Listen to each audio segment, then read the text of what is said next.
Alors bonjour, donc dans cette vidéo, je vais vous proposer une correction de la question flash numéro 3 de la séance 3 proposée au cours de la semaine numéro 9. Alors le but de cette question flash est de trouver la décomposition en produit de facteurs premiers du nombre 140. C'est-à-dire qu'on va essayer d'écrire le nombre 140 comme un produit, c'est-à-dire des multiplications ne faisant intervenir que des nombres premiers. Alors pour faire ceci, on va prendre plus ou moins le problème à l'envers. Au lieu d'essayer de multiplier des nombres premiers pour obtenir 140, et ben, je vais partir plutôt de 140 et je vais essayer de le diviser par des nombres premiers. Donc c'est une méthode qui est possible. Alors pour ça, donc, au niveau de la présentation, je trace un grand trait vertical.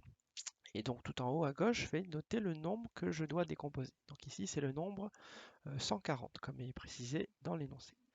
Ensuite, on va essayer de diviser ce nombre 140 par des nombres premiers. Alors, voici la liste de quelques des plus petits nombres premiers qu'il est intéressant de connaître par cœur au collège.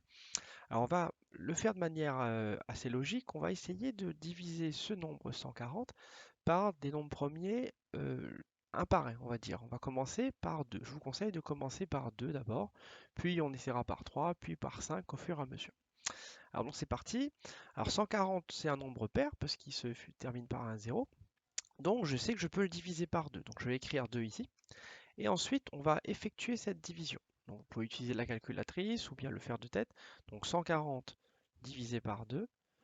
Donc je vérifie que le résultat est un nombre entier. Donc si on obtient un nombre entier, ça veut dire que 140 est divisible par 2. Donc j'obtiens 70. Donc ce résultat 70, je vais venir le placer juste en dessous du 140. Et ensuite, je vais recommencer, c'est-à-dire que ce nombre 70, je vais essayer de le diviser par 2 à nouveau. Donc tant que je peux diviser par 2 le résultat, je vais continuer. Donc je divise 70 par 2, donc là encore il se termine par un 0, donc je sais que ça va marcher. Donc 70 divisé par 2, je peux calculer, 70 divisé par 2, donc c'est la moitié de 70, ça fait 35. Donc juste en dessous du 70, j'écris 35. Ensuite, si j'essaye de diviser par 2, bon là c'est un nombre impair, donc on se doute que ça ne fonctionnera pas, donc je vous le montre, 35 divisé par 2, j'obtiens un nombre qui n'est pas entier, donc le nombre 35 n'est pas divisible par 2. Donc ce qu'on va faire, c'est qu'on va essayer le nombre premier suivant, c'est-à-dire 3. Donc je vais essayer de diviser 35 par 3. Donc j'essaye, 35 divisé par 3, j'obtiens là encore un nombre qui n'est pas entier, donc 35 n'est pas divisible par 3. Je vais continuer, maintenant je vais passer à 5. Je vais essayer de diviser 35 par le nombre premier suivant, c'est-à-dire par 5. Alors 35 divisé par 5, j'obtiens un nombre entier. Donc ça veut dire que 35 est divisible par 5, donc j'écris que j'ai pu diviser par 5, et j'obtiens comme résultat 7, que j'écris ici. Alors maintenant je vais réessayer de diviser 7 par 5. Bon, comme vous connaissez votre table, vous savez que ça ne marchera pas. Donc 7 divisé par 5, c'est un nombre qui n'est pas entier. Donc je peux dire que 7 n'est pas divisible par 5. Je vais essayer de diviser par le nombre premier suivant, qui s'avère être 7. Bon, 7 est divisible par lui-même, hein, comme donc chaque nombre est divisible par lui-même. Et donc 7 divisé par 7, ça fait 1. Donc j'obtiens un nombre entier, donc je peux diviser. Donc j'obtiens 1. Alors une fois qu'on arrive à 1, en fait, ça veut dire qu'on a terminé. Donc notre algorithme de décomposition est terminé.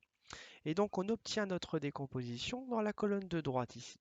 Alors ce qu'on va faire, c'est on va pouvoir écrire que le nombre 140, eh ben, c'est égal au produit des nombres qui sont dans la deuxième colonne. Donc c'est-à-dire 2 fois 2 fois 5 fois 7.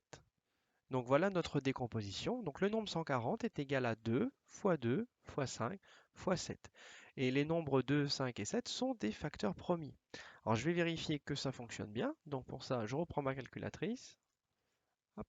Et donc je vais faire le calcul. 2 fois 2 fois 5 fois 7 égale, je retrouve bien le nombre 140.